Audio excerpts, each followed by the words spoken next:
ಡಿ.ಕೆ.ಶಿ ಹೇಳಿದರೆ ನಾನು ರಾಮ ಭಕ್ತ ನಾನು ಹಿಂದೂ, ಆದರೆ ಪ್ರಾಣ ಪ್ರತಿಷ್ಠೆಗೆ ಏನು ಆಹ್ವಾನ ಕೊಡಲಿಲ್ಲ. ನೋಡಿ, ಅದು ಅಲ್ಲಿ ಯಾರು ಪ್ರಾಣ ಪ್ರತಿಷ್ಠೆಗೆ ಹೋಗಬೇಕು ಅನ್ನೋದು ಈಗಾಗಲೇ ತೀರ್ಮಾನ ಆಗಿ ಎಲ್ಲರಿಗೂ ಇನ್ವಿಟೇಷನ್ಸನ್ನು ಹೋಗಿದೆ. ಅಲ್ಲಿನ ಉತ್ತರ ಪ್ರದೇಶದ ಮುಖ್ಯಮಂತ್ರಿ, ರಾಜ್ಯಪಾಲರು ಅಲ್ಲಿಗೆ ಸಂಬಂಧಪಟ್ಟಿದ್ದು ಕೊಟ್ಟಿದೆ. ಯಾವುದೇ ಮುಖ್ಯಮಂತ್ರಿಗೆ ಏನು ಕೊಟ್ಟಿಲ್ಲ. ಮುಖ್ಯಮಂತ್ರಿಗೆ ಕೊಟ್ಟಿಲ್ಲ ಅಂದಮೇಲೆ ಉಪಮುಖ್ಯಮಂತ್ರಿಗೆ ಎಲ್ಲಿ ಕೊಡೋಕ್ಕೆ ಬರ್ತೈತೆ? ಉಪಮಂತ್ರಿಗೆ ಕೊಡೋ ಪ್ರಶ್ನೆನೇ ಬರಲ್ಲ. ಯಾರು ಕೊಟ್ಟಿದ್ದಾರೋ ಅವರು ಹೋಗುವಂಥದ್ದು ಈಗ ಪದ್ಧತಿ ಇದೆ. ಅದನ್ನು ರಾಮ ಸೇವಾ ಸಮಿತಿ ಏನಿದೆ ಅಲ್ಲಿ ಸ್ಥಾಪನೆ ಅದು ಅವ್ರು ತೀರ್ಮಾನ ಮಾಡ್ತಾರೆ ಯಾರಿಗೂ ಹೋಗ್ಬೇಕಂತ. ಈಗ ಭಾಳಷ್ಟು ಜನ ಕರೆದಿದ್ದಾರಲ್ಲ, ಕಾಂಗ್ರೆಸ್ ಅವ್ರನ್ನೂ ಕರೆದಿದ್ದಾರೆ, ಸೋನಿಯಾ ಗಾಂಧಿ ಅವ್ರನ್ನ ಕರೆದಿದ್ದಾರೆ, ಖರ್ಗೆ ಅವ್ರನ್ನ ಕರೆದಿದ್ದಾರೆ. ಅವ್ರು ಹೋಗೋಕ್ಕಿನ್ನ ಮೀನಾವೇಶ ಎಣಿಸ್ತಾವ್ರಲ್ಲ. ಫಸ್ಟ್ ಅವ್ರು ಮೀನಾವೇಶ ಏನಾಗ್ತಿತ್ತು ನೋಡೋಣ, ಆಮೇಲೆ ಡಿ.ಕೆ. ಶಿವಕುಮಾರ್ ಅರ್ಜಿಗೆ ಹಾಕ್ಕೊಳ್ಳಿ.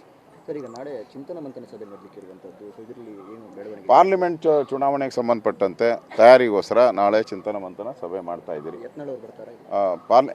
ಕರೆದಿದೆ. ಸೆಲೆಕ್ಟೆಡ್ 40 ಜನ ಕೆಲಸ ಮಾಡುವಂಥವ್ರು, ಪಾರ್ಲಿಮೆಂಟ್ ಕ್ಷೇತ್ರಗಳಿಗೆ ಹೋಗಿ ಕೆಲಸ ಮಾಡುವಂಥವ್ರು, ಅಲ್ಲಿನ ಇನ್ಚಾರ್ಜ್ಗಳಿಗೆ ಕರೆದಿದ್ದೀರಷ್ಟೇ.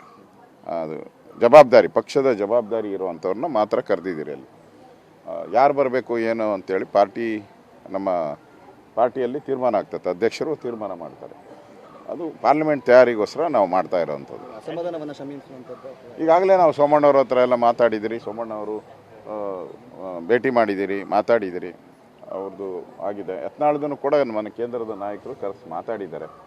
ಸೊ ಇನ್ನೊಂದು ಸುತ್ತಿನ ಮಾತುಕತೆ ಆದರೆ ಅದು ಕೂಡ ಸರಿ ಹೋಗ್ತದೆ. ಇದೆಲ್ಲ ರಾಜಕೀಯದಲ್ಲಿ ಇದೆಲ್ಲ ಇರುವಂಥದ್ದು. ಈಗ ಹರಿಪ್ರಸಾದ್ ಸಿದ್ದರಾಮಯ್ಯನವ್ರನ್ನ ದಿನ ಟೀಕೆ ಮಾಡ್ತಾ ಇಲ್ವಾ? ಪರಮೇಶ್ವರ್ ದಿನ ಹೇಳ್ತಾ ಇದ್ದಾರೆ, ನನಗೆ ಅನ್ಯಾಯ ಆಗಿದೆ, ದಲಿತರಿಗೆ ಅನ್ಯಾಯ ಆಗಿದೆ, ಮುಖ್ಯಮಂತ್ರಿ ಆಗಬೇಕಾಯಿತು ಅಂತ ಹೇಳ್ತಾ ಇದ್ದಾರೆ. ಈಗ ಹೊಸದಾಗಿ 3 ಉಪಮುಖ್ಯಮಂತ್ರಿ ಅಂತ ಶುರುವಾಗಿದೆ. ಅವ್ರು ಖರ್ಗೆ ಅವ್ರ ಮಗ ಪ್ರಿಯಾಂಕಾ 3 ಏನಕ್ಕೆ 6 ಮಾಡೋಣ ಅಂತ ಹೇಳಿದ್ದಾರೆ ಇವತ್ತು. ಅಂದರೆ ಎಷ್ಟಾಯ್ತು ಅರ್ಥ ಆಯ್ತಲ್ಲ. ಕಾಂಗ್ರೆಸ್ಸಲ್ಲಿ ಎಷ್ಟು 6 ಬಾಗಿಲಿದೆಯೋ 3 ಬಾಗಿಲಿದೆಯೋ ಅರ್ಥ ಕಾಂಗ್ರೆಸ್ ಅವರೇ ಮಾಡ್ಕೊಬೇಕು. ಕ್ಯಾಂಡಿಡೇಟ್ಸ್ ಇಲ್ಲ, ತಯಾರಿ ಮಾಡುವಂಥದ್ದು. ಚುನಾವಣೆಗೆ ಏನೇನು ತಯಾರಿ ಮಾಡಬೇಕು, ಪಾರ್ಲಿಮೆಂಟ್ ಚುನಾವಣೆಗೆ, ಅದ್ರ ಬಗ್ಗೆ ಚರ್ಚೆ ಆಗ್ತದೆ. ಕ್ಯಾಂಡಿಡೇಟ್ಸ್ದು ಇನ್ನೂ ಕೇಂದ್ರದ ನಾಯಕರು ಅದನ್ನು ಸಂದೇಶ ಬಂದ ಮೇಲೆ ಅಭ್ಯರ್ಥಿಗಳು ಯಾರು ಮಾಡಬೇಕು ಅಂತ ಈಗಾಗಲೇ ಸರ್ವೆ ಆಗ್ತಾ ಇದೆ. 1-2 ಸರ್ವೆ ಆಗಿದೆ ಈಗಾಗಲೇ. ಕೇಂದ್ರದ ನಾಯಕರು ಸರ್ವೆಗಳನ್ನು ಮಾಡಿದ್ದಾರೆ. ಅದರಲ್ಲಿ ಏನು ತೀರ್ಮಾನ ಬರುತ್ತೋ ಅದರ ಮೇಲೆ ನಮಗೆ ಕೇಂದ್ರ ನಾಯಕರು ನಮ್ಗೆ ಸೂಚನೆ ಕೊಡ್ತಾರೆ.